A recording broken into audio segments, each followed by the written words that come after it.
Hi students, welcome to lesson number 7, Bonded Labour, a Social Issue.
Bonded labour, bondage or bond labour are the appropriate terms to use when economic penalties are connected to forced labour. Bonded labour is a sort of patronage when the minimum wage paid to the worker is barely enough to meet the daily expenses of the employee, and the relation between the employer and his employee is often characterized by unsettled and exploitative payment agreements which are beneficial to the employer. All kinds of bonded labour are not considered forced, but most forced labour practices possess a bonded nature, regardless of whether the work involves adults or children. Bonded labour has been widespread in India under the menace of a penalty, that is, because of loan taken, and when people are unable to pay back the loan, they become bonded labourers. This penalty may consist of loss of rights and privileges. Bonded labourers are subjected to physical violence, control, hazards, and deal with economic consequences. With the commencement of the Act, the consequences that occurred are as follows. That is, bonded labourers are position freed and discharged from any responsibility to render to bonded labour. All practices, traditions, contracts, agreements or instruments by virtue of which a person or any member of the family is dependent on such person is required to render bonded labour shall be invalid. Every responsibility of bonded labourer to repay any bonded debt shall be deemed to have been extinguished. No suit or any other proceeding shall lie in any civil court or any other authority for recovery of any bonded debt. Despite the statutory prohibitions, bonded labour is widely practiced. The most terribly affected are the children and women, particularly those from the Dalit community. The legal framework against bonded labour provided in the Bonded Labour System Abolition Act 1976 is supported by other legislations like the Contract Labour Regulations and Abolition Act 1970, the Interstate Migrant Workmen Regulation of Employment and Conditions of Services Act 1979, and the Minimum Wages Act 1948.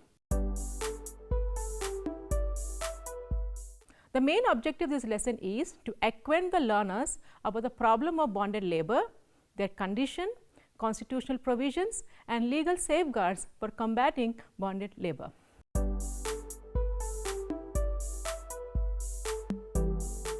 Now we will discuss about bonded child labour. There are number of industries in India where labour of the children is guaranteed against the loans taken by their parents. Children become bonded labourers and have to work for long hours under insufferable conditions.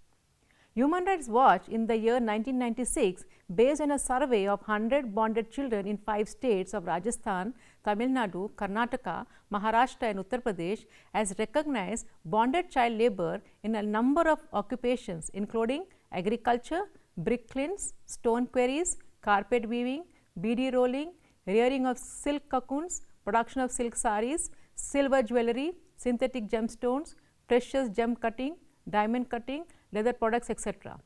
These children are made to work against the debt taken by their parents or guardians for extremely low or no wages from a very young age. Although the exact circumstances of work vary from industry to industry, the bonded labor hours tend to be long, the pay nominal and the condition abysmal. In some industries, children work for 12 or more hours a day, 7 days a week, receiving only 2 holidays a year. During their first few years of work, they may receive no wages at all or infrequent pocket change known as incentives. They are required to work constantly and at a rapid pace. If they work slowly, talk to another child or make a mistake in their work, they may be severely scolded and possibly beaten by their employer. Pay may be deducted from their wages.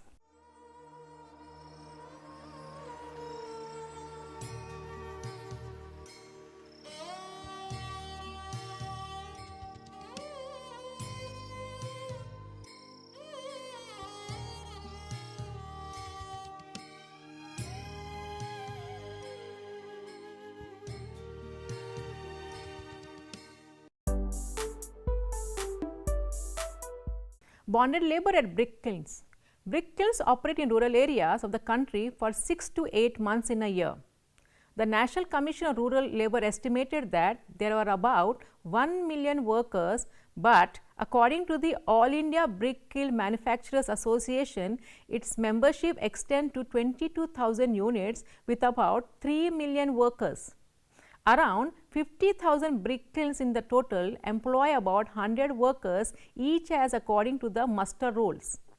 In almost all the regions, brick kilns rely mainly on recruitment of migrant labor through contractors based on a system of progress which is equivalent to the monetary requirements of the laborers from the poor regions.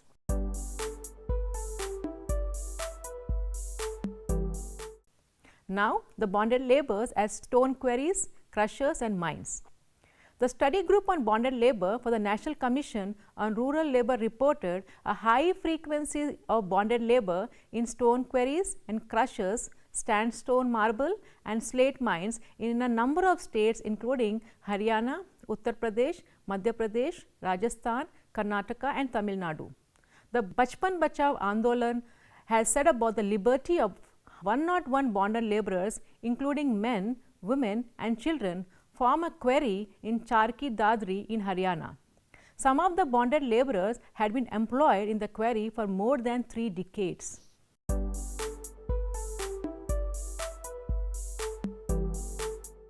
Now, we will talk about the bonded labor at power loom and cotton handlooms.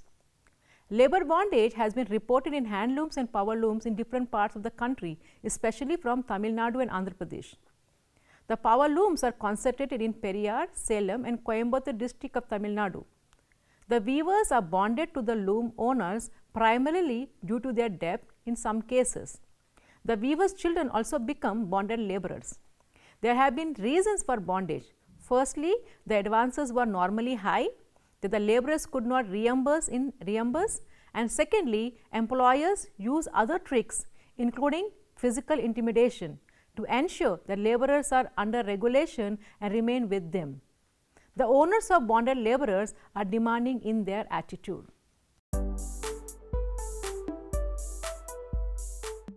Now, we will discuss about the bonded labor in other sectors. The other sectors are construction, plantations, gem cutting, rice mills, beedi workers, fish processing, silver works, mat weaving and salt pan workers. These are some of the sectors where labor in large public works and construction site is often categorized through middlemen and contractors, leading to well-entrenchment system of advances and resulting in bondage. Workers are engaged in their jobs for about 12 hours a day for extremely little pay or in some instances no pay. Now, we will discuss about the various provisions that are meant to abolish bonded labor.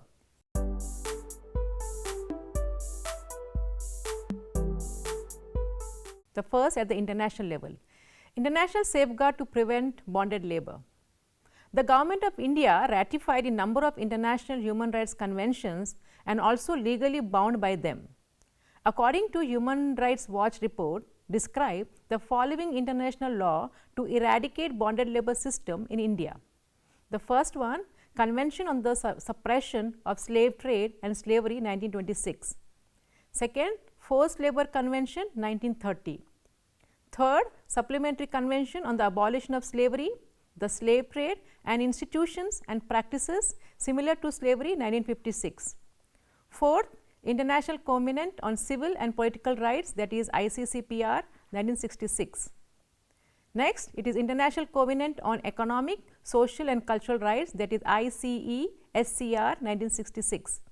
Sixth, Convention on the Rights of the Child 1989, which talks about Article 32, 35 and 36.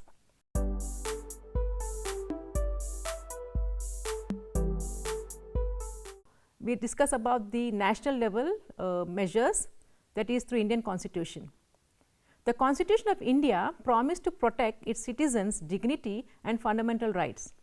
This also promised to eradicate any form of bonded labor system. Article 23 talks about the prohibition of traffic in human beings and forced labor. Article 24 prohibits the employment of children in factories, mines and other hazardous occupation. Together, Article 23 and 24 are placed under the heading Rights Against Exploitation, one of India's constitutionally proclaimed fundamental rights.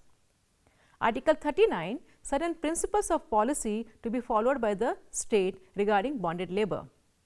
Article 39A provides that the citizens, men and women equally have the right to an adequate means of livelihood.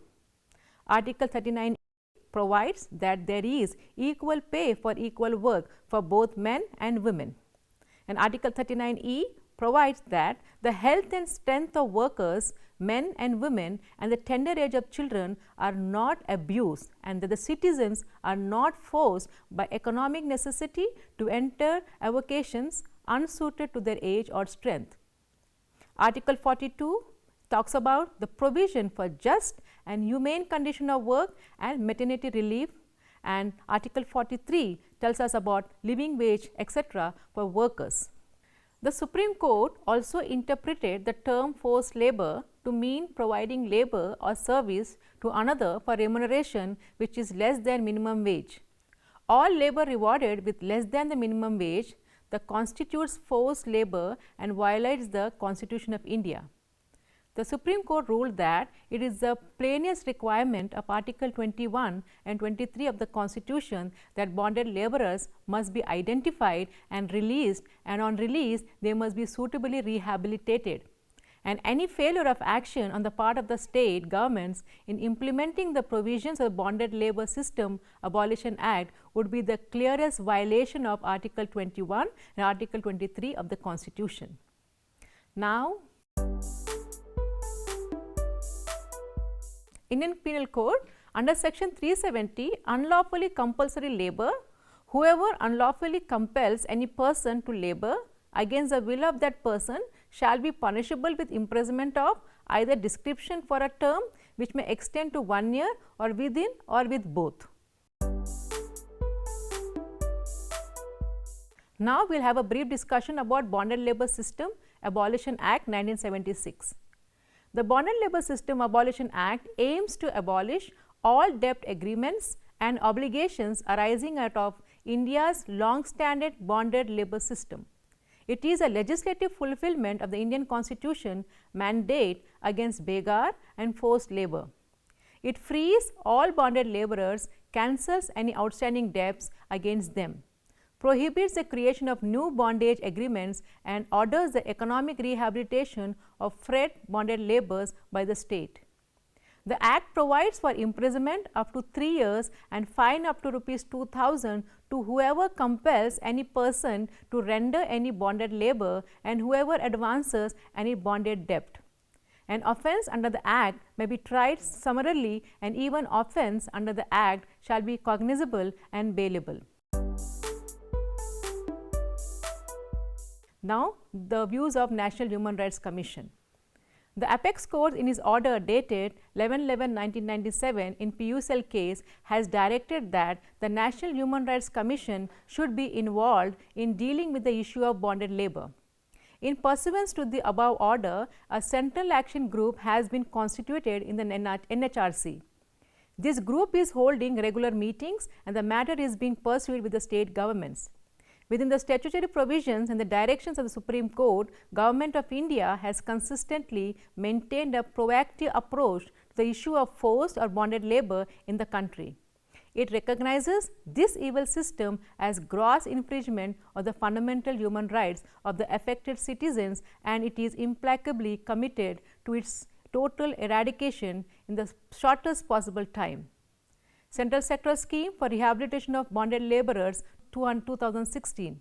Under this scheme, financial assistance to the extent of Rs 3 lakhs is provided to released bonded labor along with other cash assistance for their livelihood. According to International Labour Organization, that is ILO, there are nearly 1.17 crores bonded laborers in India in 2014. Reasons for the persistence of bonded labor given are the lack of awareness among workers and employers, low conviction rates, social bias towards the bonded laborers, migratory nature of bonded labor, weaker implementation of bonded labor acts or systems, which was implemented in the year 1976. Now, we will discuss about the measures that are taken to tackle bonded labor system in India. In order to protect million more bonded labor vulnerable communities, the system of bonded labor should be eradicated. To eradicate this bonded labor system, the public justice system should function holistically and consistently.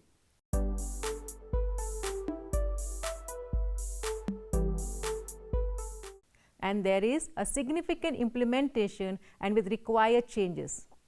Special attention should be given to the implementation on Bonded Labor Abolition Act by the national and state government officials. They should be specially trained on the Bonded Labor Abolition Act. Considering safety and security of the bonded laborers, the cases should be conducted in fast track courts and the justice should be provided to the laborers.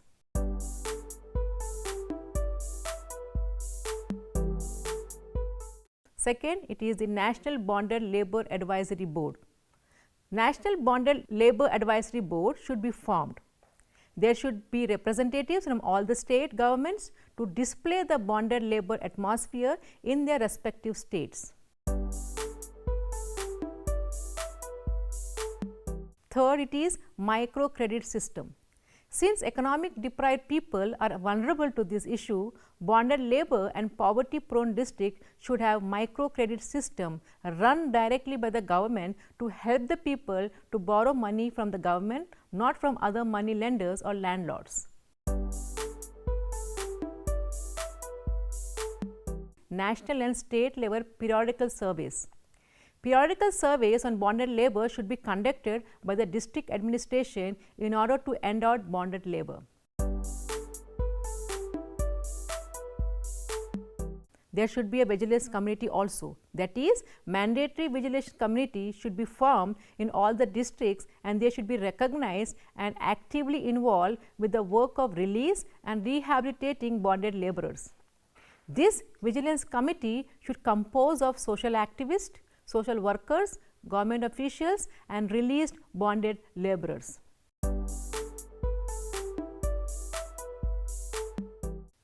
Next is structured rehabilitation module.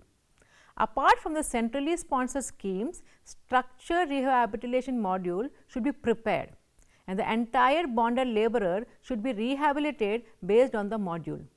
This structured rehabilitation module should consist of economical, physical, emotional and psychological aspect of rehabilitation, not just economical.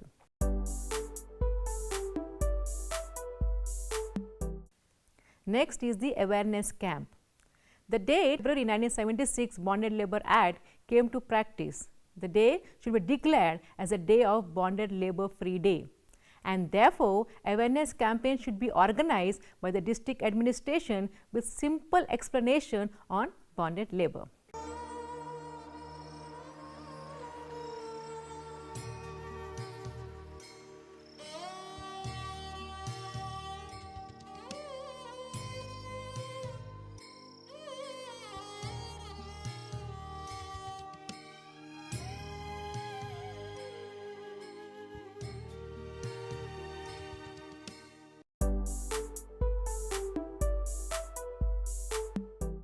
In India, bonded labour is still widespread and not very many measures have been implemented in order to eradicate the problem of bonded labour.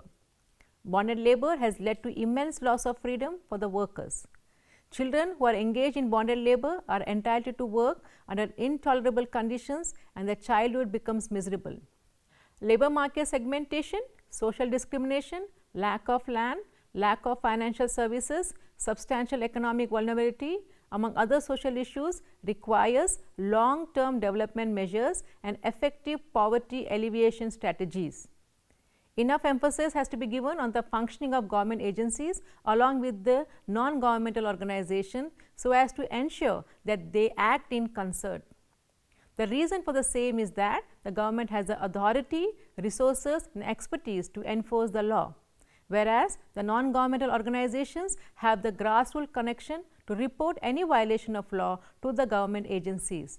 It is also the need of the hour to formulate and implement a time-bound action plan so as to enforce the existing legislation of the Bonded Labour System Abolition Act 1976 and other constitutional provisions.